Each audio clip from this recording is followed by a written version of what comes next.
നമസ്കാരം. ദിവസവും നിരവധി ട്രാഫിക് ലംഘനങ്ങൾ പൊതുനിരത്തുകളിൽ കാണുന്ന നമ്മൾ സമയക്കുറവ് അല്ലെങ്കിൽ പ്രതികരിച്ചിട്ട് കാര്യമില്ലെന്നോ അതുമല്ലെങ്കിൽ വെറുതെ ഏടാകൂടത്തിൽ പോയി തലയിടേണ്ട എന്നൊക്കെ കരുതി പലതും കാണാത്ത ഭാവത്തിൽ കടന്നു പോകുന്നതാണ് ഒരു രീതി. നമ്മളിൽ ഭൂരിഭാഗം മനുഷ്യരിലും പ്രതികരിക്കാതെ പോകുന്നത് അല്ലെങ്കിൽ നിസ്സംഗതാ മനോഭാവം പലപ്പോഴും അയഞ്ഞ നിയമവ്യവസ്ഥിതിയുടെ ഭാഗമായി കൂടി സംഭവിക്കുന്നതാണ്. ഇവിടെ ഇങ്ങനെ നടക്കൂ എന്ന അവസ്ഥയും പലപ്പോഴും പ്രതികരിക്കുന്നവർ കുറ്റക്കാരായി മാറുമെന്ന മുൻധാരണകളും ഇതിനെല്ലാമുള്ള കാരണങ്ങളുമാണ്.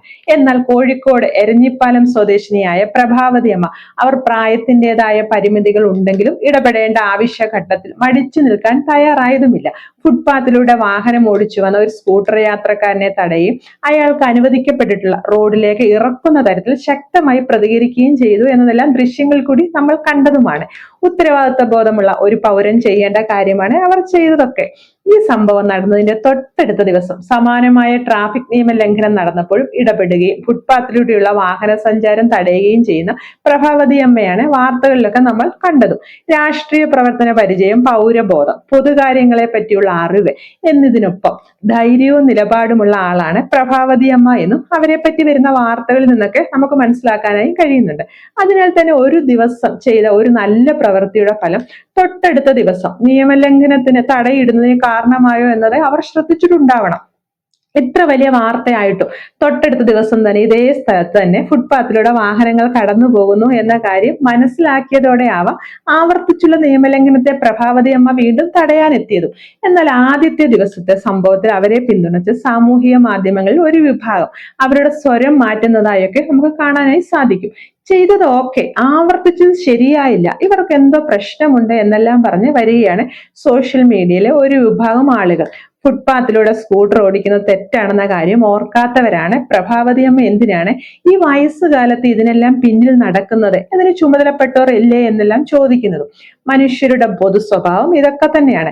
നിങ്ങൾ നല്ല കാര്യം ചെയ്തു, വലിയ വാർത്തയായി, ശരി, അതോടെ നിർത്തിക്കണം, വീണ്ടും ആവർത്തിക്കുന്നത് അത്ര നല്ല കാര്യമല്ല എന്ന തരത്തിലാണ് ചിലരെങ്കിലും പ്രഭാവതി അമ്മയുടെ പ്രവർത്തികളെ കാണുന്നത്. ഇതിൽ നിന്നെല്ലാം എന്താണ് മനസ്സിലാക്കേണ്ടത്? തെറ്റ് ആവർത്തിച്ച് ചൂണ്ടിക്കാട്ടരുത് എന്നാണോ, അതോ നല്ല പ്രവൃത്തി ആവർത്തിച്ചാൽ മോശമാകുമെന്നാണോ? നിയമലംഘനങ്ങളോട് പൊതുജനം കാട്ടുന്ന ഒരു സമരസപ്പെടലുണ്ട്, അതാണ് അഴിമതി, നിയമലംഘനം എന്നിവയ്ക്ക് വളമാകുന്നത്. സർക്കാർ സ്ഥാപനങ്ങളിൽ കൈക്കൂലി നൽകിയാലേ കാര്യം നടക്കൂ എന്ന ഉറച്ച ബോധം, അത് അവരുടെ അവകാശമാണെന്ന തരത്തിൽ കൈക്കൂലിയെ പ്രോത്സാഹിപ്പിക്കലെല്ലാം ഇത്തരം സമരസപ്പെടലിലൂടെ വളർന്നു വന്നിട്ടുള്ളതാണ്. ഇതിന്റെ മറ്റൊരു അവസ്ഥയാണ് സ്ഥിരമായി സംവിധാനങ്ങൾക്കെതിരെ പോരാടുന്നവരെ പ്രശ്നക്കാരെന്നും പ്രശ്നമുള്ളവരെന്നും വിളിക്കാനായി നാം പോലും അറിയാതെ നമ്മെ പ്രേരിപ്പിക്കുന്നതും. അതൊക്കെ നമ്മൾ കണ്ടീഷൻ ചെയ്തപ്പെട്ട ഒരു അവസ്ഥയാണ് നിലനിൽക്കുന്നത്. കാൽനട യാത്രക്കാർക്കുള്ള ഫുട്പാത്തുകളിൽ വാഹനങ്ങൾ യാതൊരു മടിയും കൂടാതെ പാർക്ക് ചെയ്തിട്ട് പോകുന്നതും ഇതെല്ലാം സാധാരണ സംഭവമാണ് എന്ന തരത്തിലും നോക്കിക്കാണുന്ന ആളുകളുണ്ട്. രൂക്ഷമായ വാഹന തിരക്കിനിടയിൽ ജീവനും കൈപിടിച്ചുകൊണ്ട് നടക്കുന്ന കാൽനട യാത്രക്കാരെ സംബന്ധിച്ചിടത്തോളം ആശ്വാസമായി കാണുന്ന ഒരു സുരക്ഷിത മേഖലയാണ് ഫുട്പാത്തുകൾ. അതിലായി പലരും വാഹനങ്ങൾ പാർക്ക് ചെയ്യുന്നു എന്ന് വരുമ്പോൾ, അത് മാത്രമല്ല ട്രാഫിക് ബ്ലോക്ക് വരുമ്പോൾ കാത്തു നിൽക്കാൻ മനസ്സില്ല, സമയമില്ല എന്ന മട്ടിലൊക്കെ ഇതുവഴി പലരും കാൽനട യാത്രക്കാരെ ഭീഷണിപ്പെടുത്തുന്ന തരത്തിൽ അതിവേഗത്തിൽ കടന്നു പോവുകയും ചെയ്യുന്നു. ആദ്യത്തെ സംഭവം അതിലെ ഫുട്പാത്തിലൂടെ സ്കൂട്ടർ ഓടിച്ചു വന്ന ആൾ പ്രായമായ ഒരു സ്ത്രീ തടഞ്ഞിട്ട് പോലും കാര്യമാക്കാതെ മുന്നോട്ട് പോകാനായാണല്ലോ ശ്രമിച്ചത്. അത് പറ്റില്ലെന്ന് പറഞ്ഞ് കാലുകൊണ്ട് തടസ്സം വെക്കുകയായിരുന്നു പ്രഭാവതി അമ്മ. അതോടെ വേറെ മാർഗമില്ലാതെ സ്കൂട്ടർ ഓടിച്ചയാൾ നിരത്തിലേക്ക് ഇറങ്ങേണ്ടതായും വന്നു. ഇവിടെ നിയമലംഘനമാണ് ചെയ്യുന്നത് എന്ന് അറിഞ്ഞിട്ടും അതിൽ നിന്നും പിൻവാങ്ങാനായി അത് ചെയ്ത ആൾ അത്ര പെട്ടെന്നൊന്നും തയ്യാറായതുമില്ല. തെറ്റിനെ ചോദ്യം ചെയ്യുകയോ ചൂണ്ടിക്കാട്ടാനായി തയ്യാറായി മുതിർന്ന ഒരു സ്ത്രീ മുന്നോട്ട് വന്നിട്ടും എളുപ്പ വഴി തേടുന്നവർക്ക് ഇതൊന്നും ബാധകമായതുമില്ല. അത്തരത്തിലാണ് അവർ മുന്നോട്ട് പോയതും. ഇതൊക്കെ ഒരു പൊതുരീതിയായി മാറിയും കഴിഞ്ഞു. ഗതാഗത മന്ത്രി, പൊതുസമൂഹം എല്ലാം 73 വയസ്സുള്ള പ്രഭാവതി അമ്മയുടെ ഉറച്ച നിലപാടിനെ കൈയടിക്കുമ്പോൾ നിയമലംഘനം തടയപ്പെടേണ്ടതാണെന്ന കാര്യം എല്ലാവരും അംഗീകരിക്കുന്നുണ്ട് എന്നും കാണാനാവും. പ്രഭാവതി അമ്മയ്ക്ക് ഇത് പുതിയ കാര്യമൊന്നുമല്ല. ഫുട്പാത്തിലൂടെ വാഹനം ഓടിക്കുന്നവരെ കണ്ടാൽ പ്രതികരിക്കുന്നത് അവരുടെ ഒരു പതിവ് രീതിയാണ്. സർക്കാർ സംവിധാനത്തിനൊപ്പം പൊതുജനങ്ങളും നിയമത്തെ അനുസരിക്കാനും അത് പാലിക്കുന്നുണ്ടോ എന്ന് ജാഗ്രത പുലർത്തിയാലും മാത്രമാണ് കാര്യങ്ങളൊക്കെ കൃത്യമായി മുന്നോട്ട് കൊണ്ടുപോകാനാവുക. നമ്മുടെ നിയമ സംവിധാനത്തിനും സർക്കാർ വിചാരിച്ചാൽ മാത്രം ഈ നാട്ടിൽ നിയമം പാലിക്കാൻ പറ്റും എന്നുമില്ല. അതിന് പൊതുജനങ്ങൾ കൂടി അവരുടേതായ സംഭാവന നൽകേണ്ടതുണ്ട്. അതാണ് ശരിയായ രീതി.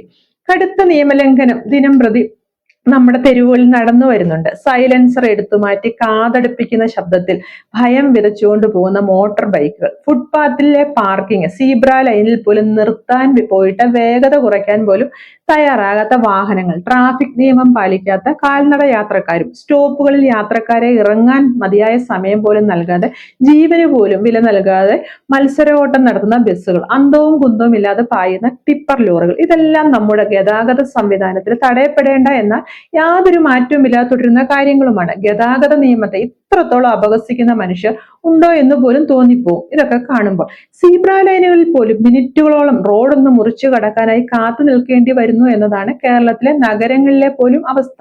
സൗകര്യപൂർവ്വം തോന്നുംപടി റോഡ് മുറിച്ചു കടക്കുന്നവരെയും കാണാനാവും. വാഹനങ്ങൾ വർദ്ധിക്കുന്നുണ്ട്, പക്ഷെ അതിനനുസരിച്ച് റോഡുകൾ വികസിക്കുന്നതുമില്ല. അത്യാവശ്യ സാമ്പത്തിക സ്ഥിതി ഉള്ളവർ ചെയ്യുന്നതോ വീട്ടിലെല്ലാവർക്കും വാഹനം എന്നതാണ് അവസ്ഥ. വാഹനപ്പെരുപ്പം കൊണ്ട് കേരളം ശ്വാസം മുട്ടുകയാണ്. കേരളത്തിലെ നിരത്തുകളൊക്കെ ശ്വാസം മുട്ടുന്ന ഒരു അവസ്ഥയാണ്. ഈ വരാൻ പോകുന്ന 10 വർഷത്തിനുള്ളിൽ കാര്യങ്ങളൊക്കെ അതിരൂക്ഷമാവുകയും ചെയ്യും ഇങ്ങനെ പോയാൽ. പൗരബോധത്തിന്റെ കുറവ്, ട്രാഫിക് നിയമം എന്നാൽ ഏതൊരു നിയമത്തെ അനുസരിക്കാനുള്ള മടി എന്നിവയെല്ലാം നിലവിലെ അവസ്ഥയ്ക്കുള്ള കാരണങ്ങളാണ്. നിലവിൽ പ്രഭാവതിയമ്മയെ ഒരു സൂപ്പർ വുമണായി എടുത്തു കാട്ടുകയാണ് മാധ്യമങ്ങളൊക്കെ. അവരെ പറ്റി വാർത്തയും വലിയ തോതിൽ വരുന്നുണ്ട്. ഇതിന് പിന്നിലെ കാരണം എന്താണെന്ന് വെച്ചാൽ നിയമലംഘനം ചോദ്യം ചെയ്യുന്നവർ, പ്രതികരിക്കുന്നവരൊക്കെ നമ്മുടെ സമൂഹത്തിൽ കുറവാണ് എന്നതാണ്. അത്തരത്തിൽ ചെയ്യുന്നവരെല്ലാം മറ്റുള്ളവർക്ക് അത്ഭുതമാകുന്നതിനുള്ള കാരണം ഇത് തന്നെയാണ്. കാരണം മിക്കവർക്കും പ്രതികരിക്കാനുള്ള ഭയം. ഇപ്പൊ ഫുട്പാത്തിലൂടെ വാഹനങ്ങൾ പോകുമ്പോൾ കാൽനട യാത്രക്കാരെ ഭയം ഒതുങ്ങി നിൽക്കുന്നതാണല്ലോ പതിവ്. ഇതുവഴി പോകാൻ പറ്റില്ല എന്ന് ആരെങ്കിലും പറയുകയോ മുന്നോട്ട് വരികയോ ചെയ്യുന്നില്ല. കാരണം ഭയമാണ്. പ്രതികരിച്ചാൽ കുഴപ്പമുണ്ടാകും, ഒറ്റപ്പെടും എന്നെല്ലാമുള്ള ആശങ്കകളാണ് കാരണം. തെറ്റുകൾ കണ്ടാലും പ്രതികരിക്കാത്ത രീതിയിൽ മനസ്സിനെ പരുവപ്പെടുത്തിയിരിക്കുകയാണ് നമ്മൾ ഭൂരിഭാഗം ആളുകളും. ഇപ്പോൾ ചില മോട്ടോർ ബൈക്കുകളുടെ ശബ്ദം തന്നെ ശ്രദ്ധിച്ചാൽ അറിയാം. കാതടുപ്പിക്കുന്ന തരത്തിലാണ് അതിന്റെ ശബ്ദം. നമ്മുടെ ഹൃദയം നിന്നു പോകുമോ എന്ന് പോലും തോന്നിപ്പോവും. ബൈക്കിനെ അത്തരത്തിലാണ് മോഡിഫൈ ചെയ്ത് അതിന്റെ ശബ്ദ നിയന്ത്രണ സംവിധാനമൊക്കെ എടുത്തു മാറ്റിയിരിക്കുന്നത്. മറ്റുള്ളവരെ ഭയപ്പെടുത്തി ത്രിൽ അനുഭവിക്കുകയാണ് ഇത്തരം മനുഷ്യര്. ഇത്തരം കടുത്ത ട്രാഫിക് ലംഘനങ്ങൾ പലപ്പോഴും പിടിക്കപ്പെടാറുമില്ല. കുറഞ്ഞത് ഒരാളെങ്കിലും പ്രതികരിക്കാനായി മുന്നോട്ട് വരിക എന്നത് വലിയ ആശ്വാസം പകരുന്ന ഒരു കാര്യവുമാണ്. ഒരു ശബ്ദം ശക്തമായി ഉയർന്നാൽ അതിനെ പിന്തുടരാനായി 1000 ശബ്ദങ്ങൾ വരുമെന്നതും തീർച്ചയാണ്. പൗരന്മാർക്ക് നിരവധി അവകാശങ്ങൾ ഉറപ്പാക്കുന്ന ഒരു രാജ്യമാണ് നമ്മുടേത്. തിരിച്ച് ചില ഉത്തരവാദിത്തങ്ങൾ പൗരന്മാരിൽ നിന്നും പ്രതീക്ഷിക്കുന്നുണ്ട്. പൗരബോധം അത്രത്തോളം പ്രാധാന്യം അർഹിക്കുന്ന ഒന്ന് തന്നെയാണ്. ഉത്തരവാദിത്തം ഉള്ളിടത്താണ് അവകാശങ്ങളും ലഭിക്കുക. നിയമം പാലിക്കാൻ ആരെങ്കിലും ആവശ്യപ്പെടുമ്പോൾ അവർക്ക് ആദ്യം കൈയടിച്ചവർ കുറേശ്ശെ പിന്നോക്കം പോകുന്നതും പിന്നാലെ വിമർശകരാകുന്നതും ഒടുവിൽ തെറ്റുകാർ എന്ന് ഉറക്കെ പറയുകയും ചെയ്യുമ്പോൾ ഇതിലൂടെ എല്ലാം ഇല്ലാതാകുന്നത് മനുഷ്യരിലെ പ്രതികരണ ശേഷി തന്നെയാണ്.